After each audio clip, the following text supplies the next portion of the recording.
నువ్వు నిజంగానే దేవుని కుమారుడివైతే నిన్ను నువ్వే కాపాడుకోవచ్చు కదా. నువ్వు నిజంగా మెస్సయ్యవైతే నేను నీతో సవాల్ చేస్తున్నాను. నువ్వు సిలువ నుండి దిగిరా. నువ్వు దిగొస్తే నువ్వే మెస్సయ్యవని మేమందరం నమ్ముతాం.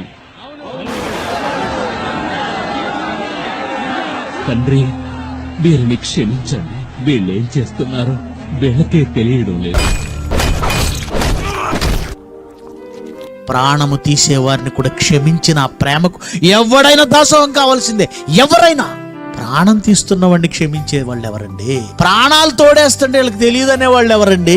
ఒక మాట అంటేనే ఆవేశపడిపోతాం, రోషపడిపోతాం. ప్రాణమే తీస్తూ ఎదురుగా వికటాట్టహాసం చేస్తూ పైగా కామెంట్లు చేస్తున్నారు. నువ్వు గనక దేవుని కుమారుడు అయితే కిందకి దిగు, నిన్ను నమ్ముతాం అంటున్నారు. మన బాధ ఆ చేతులలో మేకులండి ఆ శరీరాన్ని చీల్చుతున్నాయి. ఏమంటే ఈ రెండు చేతులు ఇలా పెట్టేసి మేకులు కొడితే ఊపిరి ఆడదండి, ఊపిరి పట్టేస్తుంది.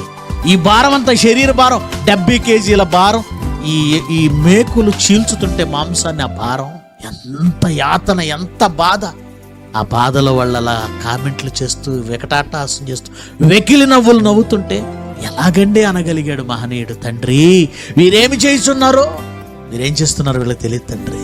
ప్రేమ అనేక దోషాలను కప్పుతుందన్నాడు గాని ఏంటి ప్రాణం తీస్తున్న వాళ్ళను కూడా, ఎదురుగా ఉండి కామెంట్లు చేస్తున్న వాళ్ళ దోషాలను కూడా కప్పాడంటే ఎందుకు చేశాడు అలా? నేను వచ్చింది మనుషులను రక్షించడానికే గాని శిక్షించడానికి.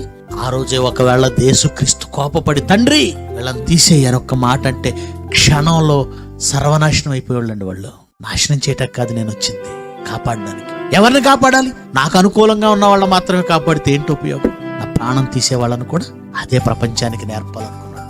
అదే